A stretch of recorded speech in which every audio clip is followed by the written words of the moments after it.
തൃശൂർ കുതിരാനിൽ കാറും ലോറിയും കൂട്ടിയിടിച്ചുണ്ടായ അപകടത്തിൽ ഒരാൾ മരിച്ചു. 5 പേർക്ക് പരിക്കേറ്റു. കുതിരാൻ പാലത്തിന് മുകളിൽ ഇന്ന് പുലർച്ചെയായിരുന്നു അപകടം. കൂടുതൽ വിശദാംശങ്ങൾ നൽകാൻ തൃശൂരിൽ നിന്നും തിയോഫിൻ ഉണ്ട്. തിയോഫിൻ, കാറും ലോറിയും കൂട്ടിയിടിച്ചുണ്ടായ അപകടത്തിൽ ഒരാൾ മരിച്ചിരിക്കുന്നു. എന്താണ് കൂടുതൽ വിശദാംശങ്ങൾ? കുതിരാൻ തുരങ്കത്തിന് സമീപമുള്ള പാലത്തിൽ വെച്ചായിരുന്നു അപകടമുണ്ടായത്. ഇന്നോവ കാറാണ് അപകടത്തിൽപ്പെട്ടത്. ഇന്നോവ കാർ ട്രെയിലർ ലോറിയുടെ മുന്നിലേക്ക് ഇടിച്ചു കയറിയായിരുന്നു അപകടം. ബാംഗ്ലൂരിൽ നിന്നും കോട്ടയത്തേക്ക് പോവുകയായിരുന്ന കുടുംബമാണ് ഈ കാറിലുണ്ടായിരുന്നത്.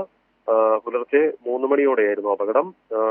തിരുവല്ല സ്വദേശി തൊടുപുഴശ്ശേരി പള്ളിമ്പറമ്പിൽ വീട്ടിൽ 72 വയസ്സുള്ള ചെറിയാൻ എന്ന ആളാണ് മരിച്ചത്. ഈ പുലർച്ചെ 3 മണിക്ക് ബാംഗ്ലൂരിൽ നിന്നും കോട്ടയത്തേക്ക് പോവുകയായിരുന്നു ഇവർ.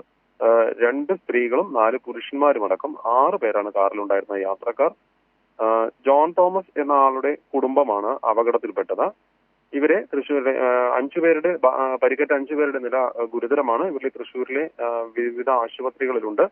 കുതിരാനിൽ റോഡ് ഇടിഞ്ഞ് ഒരു ഭാഗത്ത് നിർമ്മാണ പ്രവർത്തനങ്ങൾ നടന്നുകൊണ്ടിരിക്കുന്നു. അതുകൊണ്ടാണ് ഒരു ട്രാക്കിലൂടെ തന്നെ ഇരുവശത്തേക്കും പാലക്കാട് തൃശ്ശൂർ ഭാഗത്തിലേക്കും തൃശ്ശൂർ പാലക്കാട് ഭാഗത്തേക്കുമുള്ള വാഹനങ്ങളെ അങ്ങോട്ടും ഇങ്ങോട്ടുമായി കടത്തിവിട്ടിരുന്നത്. ഇതിനിടയിലായിരുന്നു ഈ അപകടം ഉണ്ടാകുന്നത്.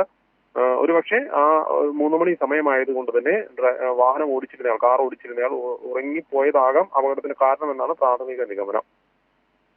തിയോഫിൻ, അമിത വേഗത അല്ലെങ്കിൽ ഡ്രൈവർ ഉറങ്ങിപ്പോയതാകാം അപകടത്തിന് കാരണമെന്നാണ് ഇപ്പോൾ പ്രാഥമിക നിഗമനം. അതോടൊപ്പം തന്നെ ഈ പരിക്കേറ്റവരുടെ നില എങ്ങനെയാണ്?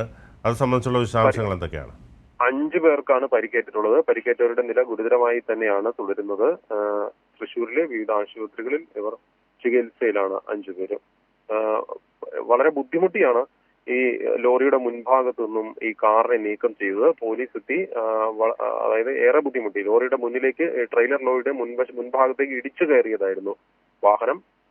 പോലീസും നാട്ടുകാരും ഒക്കെ ചേർന്നുള്ള രക്ഷാപ്രവർത്തനത്തിലാണ് വാഹനം ലോറിയുടെ മുന്നിൽ നിന്ന് നീക്കി ആളുകളെ പുറത്തേക്ക് എടുത്തത്.